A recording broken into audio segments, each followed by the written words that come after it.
Well, last night was quite a show at the Kansas City Public Library. You had multiple folks who were out there and debating the yes and the no side of the April 2nd tax for the Royals and the Chiefs, which, of course, is coming up here in the next couple of weeks. Early voting started yesterday. One of the skeptics of this tax was Patrick Tuohey, our friend with the Show Me Institute. How'd you do last night? I was brilliant. It's tough to know. Anytime you're up on stage, you're so in your own head, you're trying to think of what's inappropriate. Am I talking too long, or at least me? Yeah. I'm worried about all that stuff. So I will be just as interested as your audience to watch it Friday night when they air it. Yes, it'll air Friday night on Kansas City PBS. I did reach out to Nick Haynes last night, who was moderating it. I said, how'd you do?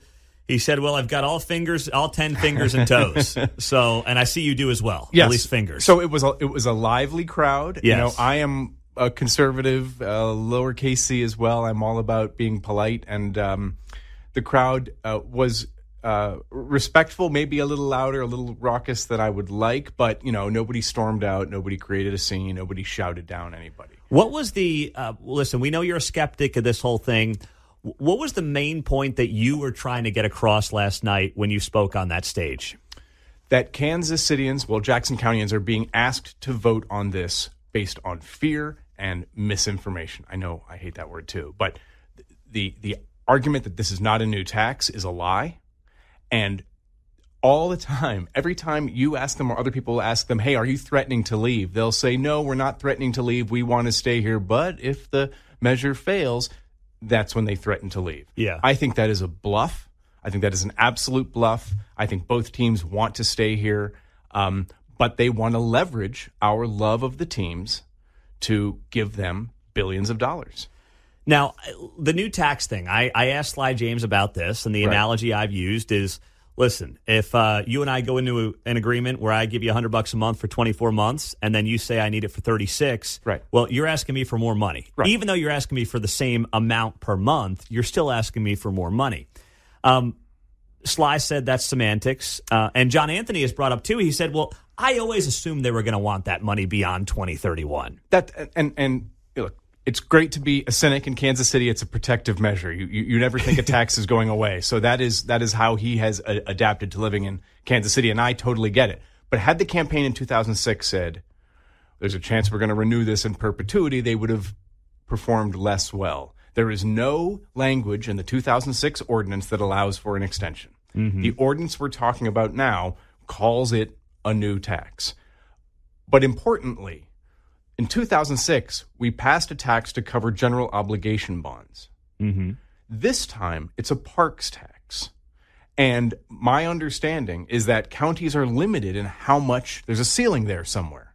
And so by making it a parks tax, we restrict the ability of the Parks Department in the future to increase a tax to deliver their services. So we're kind of crowding out other people. So it's not just a matter of the amount or the length of the tax or the use of the tax, but it's actually the tax itself that is different in a way that probably is bothering the Parks Department in Jackson County because it's encroaching on their ability to raise funds for the services they provide. What about the fact, these stadiums, listen, they're county owned, which we've heard as well. They're not owned by the teams. Yeah. They're owned by the county, which is the taxpayer. Right. So basically they're saying, hey, you're upkeeping essentially your own products, your own buildings. Yeah, they're owned by the county because these teams don't want to own them.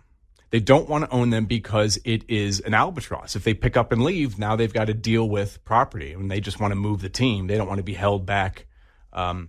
They should absolutely own it. Of course they should own it. Counties got involved in owning stadia because the teams didn't want to pay property tax. But think about it this way. The county doesn't get revenue from Taylor Swift playing at Truman Sports Complex. We don't get any of the proceeds from naming rights. We don't get any of the money from external advertising. If the Royals build a stadium downtown, they're going to be external advertising. They're going to have concerts down there. Maybe they'll name it, who knows what, Geico Stadium or whatever.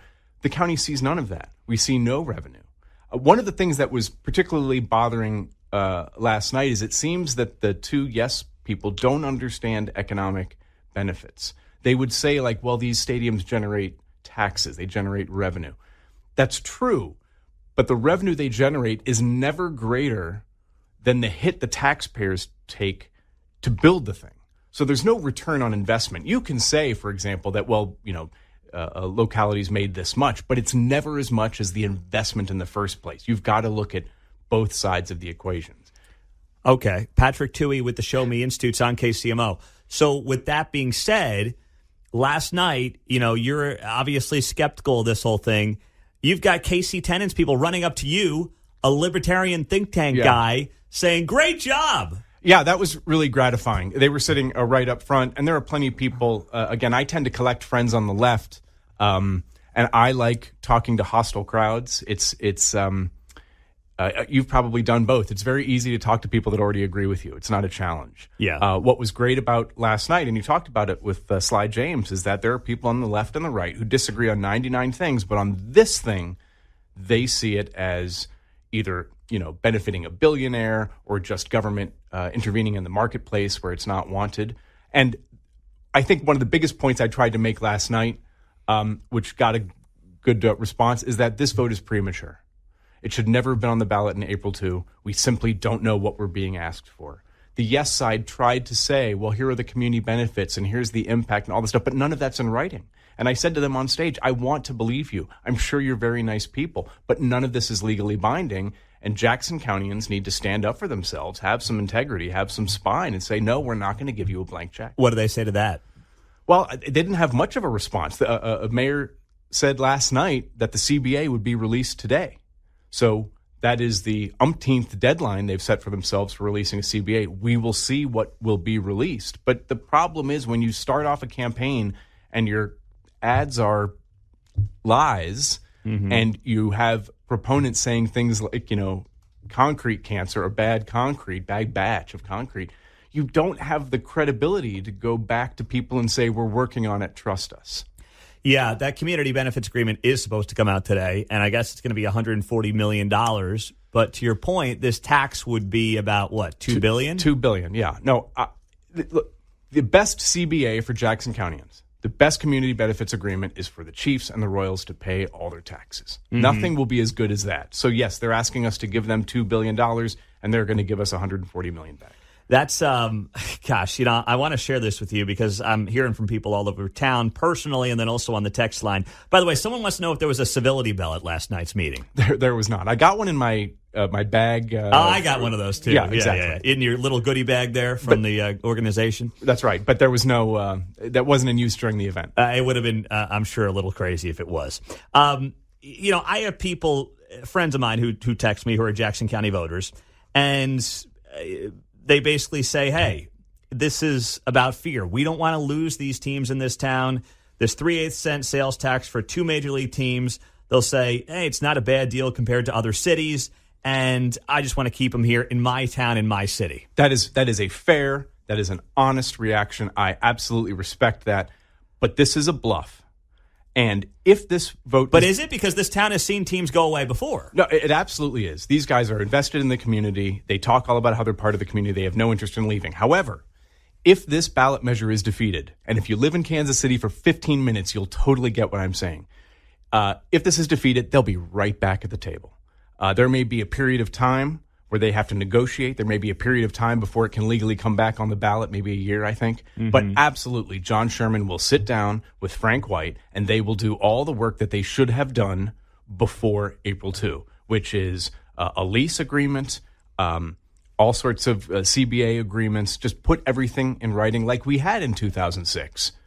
But I also understand if you think you can get voters to vote billions of dollars for you and you don't have to commit to anything. Remember, this was on the ballot before they even announced a location. If you can do that, I mean, go for it. If you think the people of Jackson County are suckers and are going to vote for you because the Chiefs won a second Super Bowl, go for it. But if this is defeated, they'll be right back at the table. They're not going to pack up. First of all, they're here for 7 more years regardless, and there's plenty of time for them to negotiate, again, in good faith and give voters the information and the package we should have been given this time. And we still don't know what the city's role in all this is. No, look, the city is going to fork over hundreds of millions of dollars, probably through Port KC.